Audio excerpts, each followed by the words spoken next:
So the DJI Avata 2 has now been fully released, and if you have watched my channel over the past year, you'll know that I've had a love-hate relationship with the original Avata. This is the DJI Avata, and it's the worst drone that I've ever flown, but overall I've come to love it for a variety of reasons. My favorite feature by far is being able to change the tilt of the camera and therefore the speed of my manual flights whilst staying in the air. Hard plastic ducts, and it can definitely withstand more than this one. I would say definitely stand a crash. The battery life performance, this for sure has been an absolute god. So since DJI's venture into FPV, they've now released the original DJI FPV drone, which was ideal for outdoor longer range cruising flying. First DJI Avata, which is a cineWhoops, ideal for indoor flying and flying close to people. And of course now the Avata 2, which while it's an upgrade on the original Avata, I think DJI have definitely missed a trick here.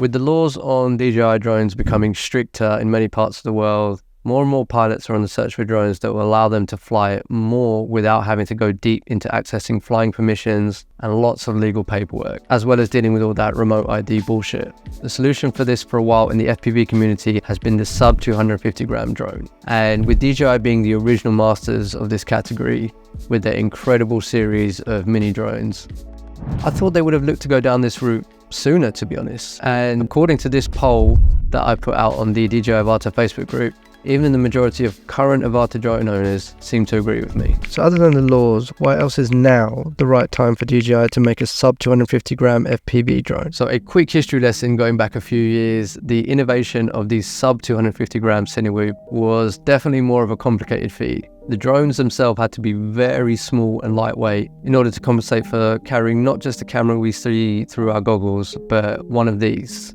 This is a stripped down GoPro, otherwise known as a naked GoPro, and even though it's very tiny and lightweight, it would still take up quite a considerable amount of the weight of a sub 250 gram cineWhoop.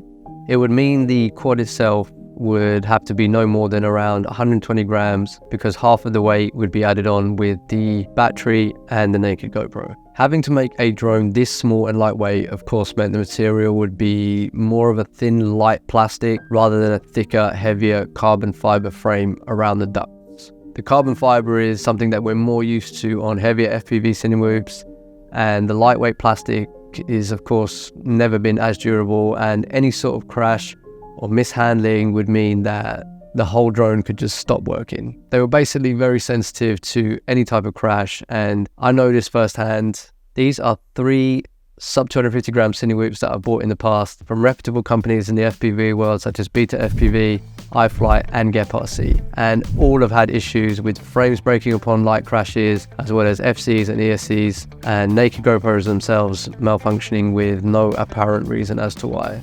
This unfortunately made me really ignore the sub 250 gram cineWhoop category for a while, as it was just too unreliable and too much of a headache. However, in 2002, an innovation came out from DJI that changed the game when it came to sub 250 gram cineWhoops, and that is the O3 Air unit. So the O3 Air unit gives us an image quality 80 to 90% as good as a GoPro, with the ability to stabilize in post with gyroflow. And as it's the main camera on the quad that you see through your goggles and you record on, it has now meant the need for a naked GoPro upon one of these drones has now become an optional extra rather than a must-have.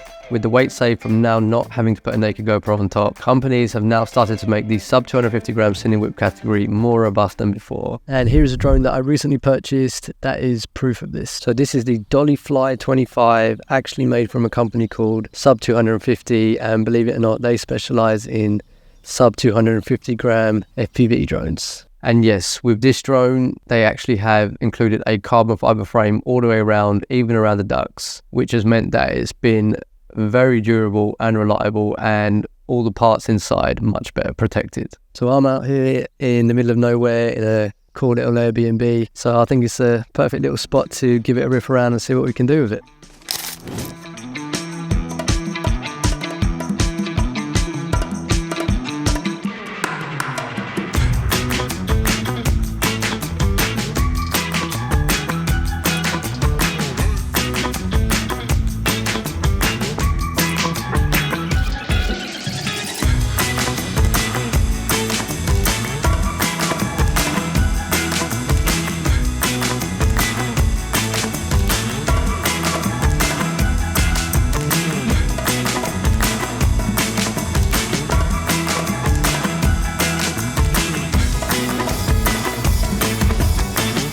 I may do a full comprehensive review of this drone in the future, but for now, here are just a few of these features to show you how sub 250 are looking to level up this category. So first of all, it's got a carbon fiber frame with TPU ducts around the carbon fiber so it can be more resistant to crashes. It has got a super thin and sleek design, probably one of the thinnest I've seen, even with the O3 air unit mounted sideways, which is something that I'm yet to see on any drone this size. The air unit being mounted on its side means that the battery, when placed on the drone, fits more snug and has less chance to move around. They've also thought about making it easy to get to all the necessary USB-C ports and SD card slots on the drone, which, as we all know, the Avata notoriously failed at. It's got lots of soft mounting around the camera, which is pretty standard to get smooth footage, but it's also now got soft mounting around the actual air unit as well, with this 4-point dampening system, which definitely eradicates shakes and wobbles a lot more, making it much easier to stabilize in gyroflow in post. One really nice and important touch, I believe, on this drone is the way the antenna flips down and can be held down with this battery strap while traveling. As again, the antenna sticking up whilst being in my bag has always been a bit of a gripe for me with traditional FPV drones, so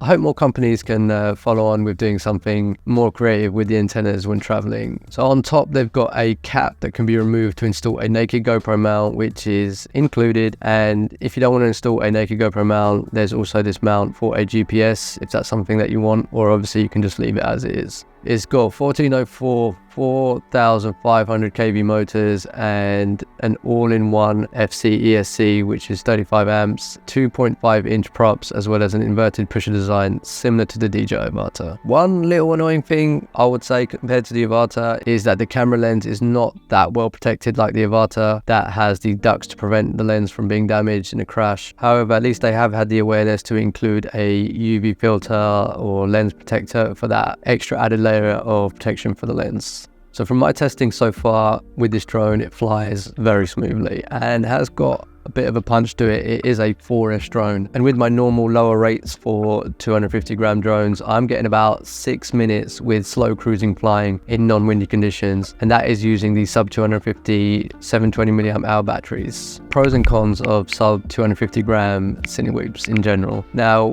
when it comes to indoor flying, there are of course no flying restrictions, so why do so many people still choose to use these smaller 2 or 2.5 inch quads to fly indoors than bigger, more powerful 3 or 3.5 inch cineWhoops like the DJI Avata? Well, I think one big reason from my experience is the decrease in size, which means getting through tighter gaps is comparatively easier than using a 3 or 3.5 inch cineWhoop. Also, the decrease in power compared to a 3 or 3.5 inch cineWhoop also means more confidence to keep things slow, steady and smooth and avoid that throttle bounce that can be tricky to eradicate. Lastly, from my experience anyway, it's just nice to have more peace of mind knowing that if the worst thing does happen and there is a crash indoors, then these smaller sub 250 gram cineWhoops are likely to do less damage than say an Avata with its 450 gram weight. However, when it comes to flying outdoors with these, the only main advantage over a 3 or 3.5 inch cineWhoop is the one I mentioned earlier on, which are to do with the laws and being able to fly these in a lot more places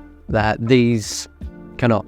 Other than that, flying with these outside will not bring too many more benefits, as they will definitely fly worse than these 3 or 3.5 inch drones in windy conditions or even just breezy conditions, and they will definitely lack more power for more complicated maneuvers or higher speed shots than these 3 or 3.5 inch cineWhoops. So it does beg the question, should you get a DJI Avata or now the DJI Avata 2 or a sub 250 gram cineWhoop in the new era, the modern era with the O3 air unit? The obvious solution is to have both in your fleet, as they will both be useful in different scenarios. But if I could only choose one, I feel like it'll still be the DJI Avata, but that's only because I have an A2CFC license here in the UK, which means I gain a lot of the benefits of flying a sub 250 gram quad like this in the UK, but with something that's up to this size, meaning I am allowed to fly this in more places because of that license. However, if I did not have a A2C license and could only choose one of these, I think it would be the sub 250 gram Dollyfly, as the more peace of mind when flying indoors, as well as more freedom and flexibility to fly in more built up areas outside, it would make FPV more fun and interesting for me. Now, one very important thing to understand is, of course, none of this matters unless you know how to fly FPV cinematically. So go ahead and check out this video, which was the last video I made on cinematic flying FPV tips that only the pros know, and I'll see you in the next video. Have a great day.